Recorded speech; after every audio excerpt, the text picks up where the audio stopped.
It's a great day everyone. I am Jake Boston and welcome to this video. This is the part 2 of our group's report in chapter or module 5 which is entitled Preschool and Educational Assessment.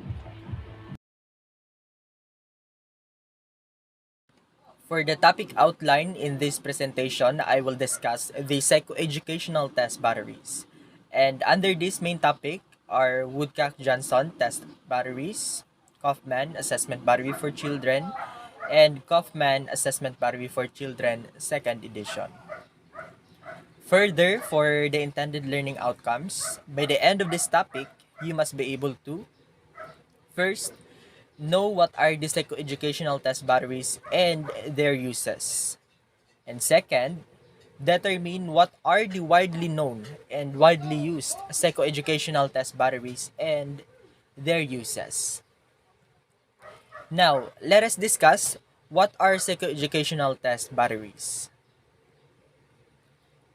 Psychoeducational test batteries are designed to provide a comprehensive assessment of an individual's strengths and weaknesses across a wide range of skills and abilities.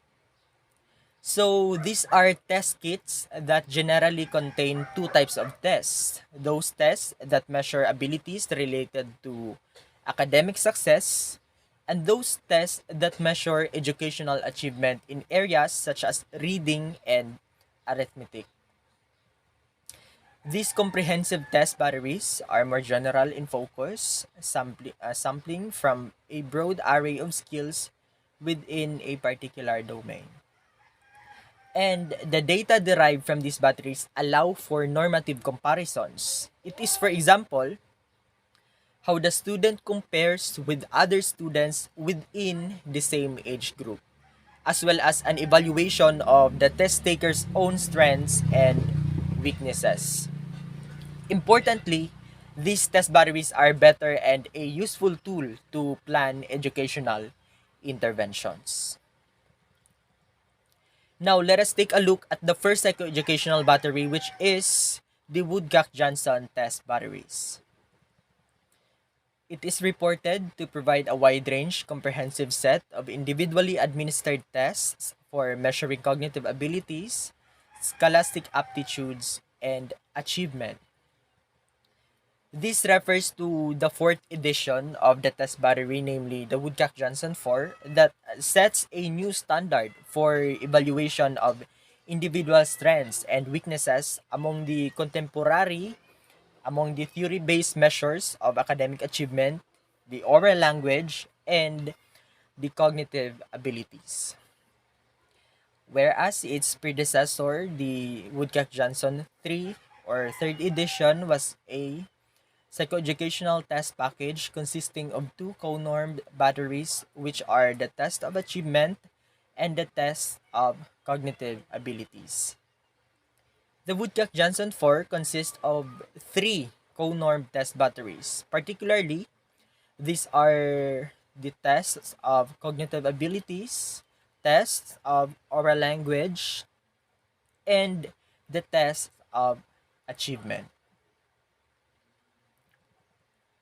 In Woodcock-Johnson 4 tests of cognitive abilities, it includes 18 tests for measuring intellectual ability, broad and narrow cognitive abilities, and related aspects of cognitive functioning. The Woodcock-Johnson 4 test of cognitive abilities is best suited for use with school-aged children, with adults, and also with adolescents. And it is carefully engineered to be the most contemporary and broadly useful battery for an evaluation of strengths and weaknesses among the cognitive abilities. In Woodcock-Johnson 4 test of oral language, it has 12 tests measuring varied aspects of receptive and expressive oral language. There are 9 English tests and 3 Spanish tests. And it is a set of tests that may be administered independently or in conjunction with the test of cognitive abilities or with the test of achievement. The battery may be used to gauge proficiency in English or in Spanish, and to evaluate various aspects of the oral language. And the better to assess and understand and assess his performance on reading, in writing, and in related other tasks that involves in on what this test measures. Now, in Woodcock-Johnson 4 tests of achievement, it has 20 tests that are organized into five main areas, mainly in reading, mathematics, academic knowledge, and cross-domain clusters. Apart from this, it provides examiners with comprehensive instrument for evaluating academic achievement. And the Woodcock-Johnson 4 test of achievement is a companion battery to the test of cognitive abilities and the test of oral language. Scores from all three batteries can be compared and contrasted with various intra-ability variations and ability achievement comparison procedures, which can help examiners determine the presence and severity of any intra-individual strengths and weaknesses of performance discrepancies.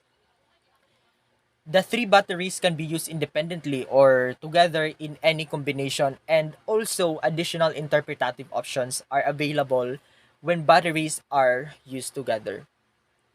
With this in mind, the Woodcock-Johnson 4 provides professionals with the most contemporary and comprehensive system for identification of patterns of the strengths and weaknesses among the important areas, which are in the cognitive, in language, and in academic abilities.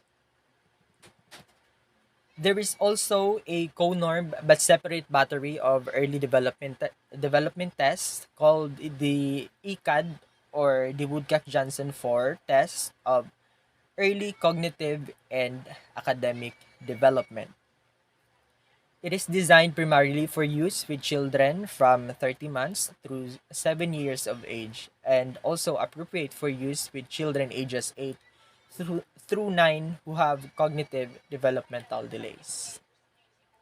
So, it is a special purpose early childhood battery of cognitive and academic skills tests that measures the emergent or the developing reading, math, and writing skills, wherein it is useful as a screening measure for any delay in the development of early academic skills that introduces a set of terms to describe a child's levels of cognitive and academic development. This time, let us know more about the another psychoeducational battery, which is also widely used and widely known. It is the Kaufman Assessment Battery for Children. It was developed by a husband and wife team of psychologists, Alan S. Kaufman and Nadine L. Kaufman. It was designed for use with test takers from age 2.5 through age 12.5. It contains subtests measuring both intelligence and achievement. So, this assessment battery represents one of the newest entries into the field of psychoeducational evaluation of young children. And this is the culmination of the efforts of Alan and Nadine Kaufman from 1978 to 1983. The KABC intelligence subtests are divided into two groups, reflecting the two kinds of information processing skills, which are the simultaneous skills and the sequential skills. The domains are most typically represented are cognitive or the intellectual abilities, broad-based academic achievement. Also, in a factor analytic studies of KABC have confirmed the presence of a factor researchers labeled simultaneous processing and a factor labeled sequential processing. Perhaps surprisingly, it is an achievement factor that researchers have had difficulty finding. So, in 1993, Kaufman found an evidence for the presence of an achievement factor, but independent researchers have different ideas about what the third factor is. So, what really is the third factor is in 1986, Kaufman and MacLean identified it as achievement and reading ability. In 1987, Keith and Novak identified it as reading achievement and verbal reasoning. However, in 1988, Good and Lane identified the third factor of the KABC or the Kaufman Assessment Battery for Children as verbal comprehension and reading achievement. With this, whatever the factor is, the KABC achievement scale has been shown to predict the achievement. And that was according to some authors in 2001. In addition to questions about the elusive third factor actually measures, questions have also been raised about whether or not sequential and simultaneous learning are entirely independent. And recommendations for teaching based on Kaufman and Kaufman's concept of processing strength can be derived from KABC test findings. It may be recommended, for example, that a student whose strength is processing sequentially should be taught using the teaching guidelines for sequential learners. And for those students who do not have any particular processing strength, maybe it may be they may be taught using a combination of methods. And this model of test interpretation and consequential intervention may engender great enthusiasm on the basis of its intuitive appeal. However, research findings related to this approach have been mixed. And in 1993, Good and his colleagues concluded that the educational decisions based on a child's processing style as defined by the KABC did not improve the quality of those decisions. Well, let us know more about the next generation of the KABC that was published in 2004. In the abbreviation for the title of this test, the authors dropped the hyphen between the K and the ABC and instead inserted a hyphen from between the KABC and the Roman numeral 2, which in result KABC-2 or the Kaufman Assessment Battery for Children second edition. But that was only the beginning, and there are changes also in the age range covered and the structure of the test, and also there were changes even in the conceptual underpinnings of the test. Now let us all know what are the changes from KABC to KABC 2 or the second edition. The age range for second edition of the test was extended upward, which is in ages 3 to 18, in order to expand the possibility of making ability or achievement comparisons with the same test through high school. Structurally, 10 new subtests were created, 8 of the existing tests were removed, and 8 of the original subtests remained. Such significant structural changes in the test must be kept in mind by the test users on making comparisons between the test taker of KABC scores and KABC 2 scores. Conceptually, the grounding of the KABC in Luria's theory of sequential versus simultaneous processing theory was expanded, and in addition, a grounding in the Cattell-Horn-Carroll or the CHC theory was also been added.